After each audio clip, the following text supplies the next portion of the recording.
In the heart of Southeast Asia, a tradition is woven into the very fabric of a nation. Muay Thai, the art of 8 limbs. For centuries, it has been more than just a sport. It's a cultural cornerstone, a path to honor, and a symbol of Thailand's indomitable spirit. The air in Bangkok's legendary stadiums, thick with the scent of liniment and the roar of the crowd, has long carried an unspoken truth. But a new, unsettling question is now echoing in these hallowed halls. Is Muay Thai falling behind? For decades, the world believed one thing was undeniable. The path to greatness was a pilgrimage. If you wanted to become the best Muay Thai fighter on earth, you had to go to the source. You had to train in the sweltering heat of a Thai camp, breathe the air, and ultimately you had to beat the Thais in their own ring. It was the ultimate test of skill, heart, and endurance. But something has changed. The paradigm is shifting and the foundations of this belief are cracking. Foreign fighters are no longer showing up just to survive. They're showing up to win. And they are winning. Championship belts from Lumpini and Rajadamnern, titles that once seemed untouchable, are leaving Thailand at an alarming rate. Stadium legends are being upset in stunning fashion. A new generation of elite international athletes is systematically defeating fighters who grew up in the very birthplace of Muay Thai. The upsets are becoming the expectation. So, what happened? How did a gap that once seemed insurmountable begin to close so rapidly? Did the rest of the world finally catch up? Or is the answer more complex? Is it a story of modern sports science versus ancient tradition, of economic shifts and globalized knowledge? In this investigation, we'll dissect the factors behind this seismic shift, from the training camps of rural Thailand to the high-tech performance labs across the globe, to uncover the uneasy truth about the state of modern Muay Thai. Has modern sports science, with its relentless pursuit of data and optimization, finally exposed weaknesses in the time-honored traditions of Muay Thai training? For generations, the grueling, high-volume approach of Thai camps was the undisputed gold standard, forging legendary fighters through sheer repetition and grit.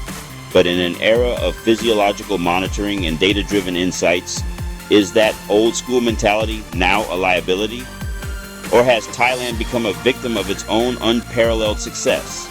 For decades, their methods were so dominant that there was no perceived need to innovate. While the rest of the world was studying, adapting, and integrating new athletic principles, many Thai camps held fast to the formula that had always worked, until, perhaps, it didn't. Today, we are embarking on a deep and comprehensive investigation. We're breaking down biomechanics, advanced sports science, modern strength and conditioning protocols, sophisticated recovery methods, performance analytics, and the tactical evolution of modern striking. We'll put it all together to answer one controversial and for many uncomfortable question: why are Thai fighters, the original masters of the art, increasingly being dominated in their own sport? And before anyone gets angry, let's be perfectly clear. This is not about disrespecting the art, culture, or history of Muay Thai. This is an homage born from the deepest admiration. It's about conducting an honest analysis to understand why the global competitive landscape has shifted so dramatically, and to explore what it might take for Thailand to reclaim its undisputed throne.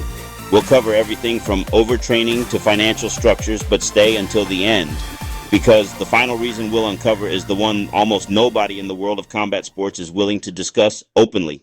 The golden era of Thai dominance. Explain how Thailand became synonymous with elite striking. Hundreds of fights before adulthood. Cultural immersion from childhood. Stadium competition produced extraordinary technical refinement. Why international fighters historically struggled. Transition. So if Thailand produced the greatest fighters in history, why isn't that automatic anymore? The sports science revolution. Discuss how international camps have evolved. Topics include strength and conditioning, VO2 max testing, recovery science, sleep optimization, nutrition, data-driven programming, injury prevention, force production measurements. Explain that many foreign athletes now arrive stronger, larger, and more physically prepared than ever before. Visuals, force plate graphics, heart rate monitoring, velocity training, sports laboratories. The size problem nobody talks about. Explain modern weight cutting. Discuss hydration protocols, rehydration advantages, larger athletes competing at lighter classes, muscle mass differences, power generation. reach advantages. Show how biomechanics favor larger athletes when technical skills become nearly equal. Global knowledge changed everything. For decades, knowledge stayed inside Thailand. Today, online instruction, slow motion analysis, AI-assisted breakdowns, high-speed cameras, worldwide coaching, instant access to elite techniques. Modern fighters can learn what once required moving to Bangkok. Knowledge is no longer exclusive. Modern athleticism is changing. Muay Thai. Compare traditional preparation with modern athletic development. Discuss explosive power, sprint training, plyometrics, Olympic lifting reaction training, mobility work, rotational force, ground reaction forces. Explain how biomechanics increasingly influence elite competition. Are Thais actually getting worse? Challenge the title. Ask, is Thailand declining?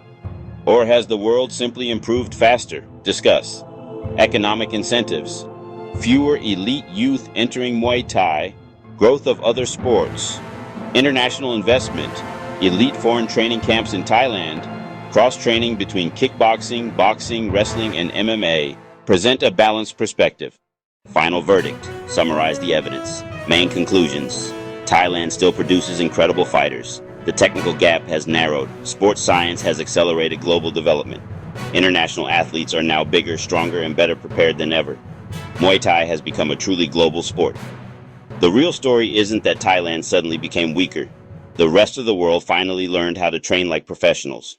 Conclusion. The greatest compliment you can pay a martial art is not to preserve it in a museum untouched and unchanged. It's to study it so well, to internalize its principles so deeply that the entire world evolves because of it. That is exactly what has happened to Muay Thai. Its global success isn't a sign of dilution, it's the ultimate proof of its potency. Thailand didn't create a sport that only Thais could master. It created a striking system so effective, so universally applicable, that athletes from every continent dedicated themselves to understanding it, improving upon it, and pushing its limits. They weren't just copying moves, they were reverse engineering the art of 8 limbs, breaking it down to its core principles of leverage, timing, and power generation. That isn't the death of Muay Thai, that's its greatest achievement. It has become a universal language of combat, because every time an international champion defeats a Thai legend, they're not just winning a fight, they are validating the art form itself. They're using techniques, timing, and principles that were born inside Thai gyms decades ago, refined through generations of combat. The student has in some ways become the master, but the DNA of the original teaching remains undeniable. Competition never stands still. It is a relentless engine of progress. The moment everyone catches up, the champions have to evolve again. This is the cycle of elite sport. The dominance of one era forces the innovation of the next. The very success of Thai fighters on the world stage created the conditions for their own challenge. It lit a fire under the rest of the world. The next era of Muay Thai won't belong to the country with the most tradition or the one with the deepest history. That foundation is now globally shared. It will belong to the athletes who combine that tradition with modern sports science, biomechanics, recovery, and relentless innovation. It will belong to the teams who treat their fighters not just as warriors, but as elite athletic systems to be optimized. They will measure everything: caloric intake, sleep quality, heart rate variability, and the force output of every single strike.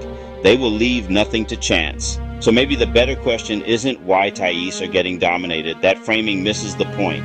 It implies a failure when what we're witnessing is actually a global success story. Maybe it's this. Who's going to dominate the next generation of Muay Thai? Will it be the Dutch with their aggressive boxing-heavy style, the Brazilians blending it with their grappling prowess? Or will a new generation of Thai fighters rise, integrating this new science with their unparalleled cultural foundation to reclaim the throne? The answer is being written right now, in gyms, in labs, and in rings all across the world.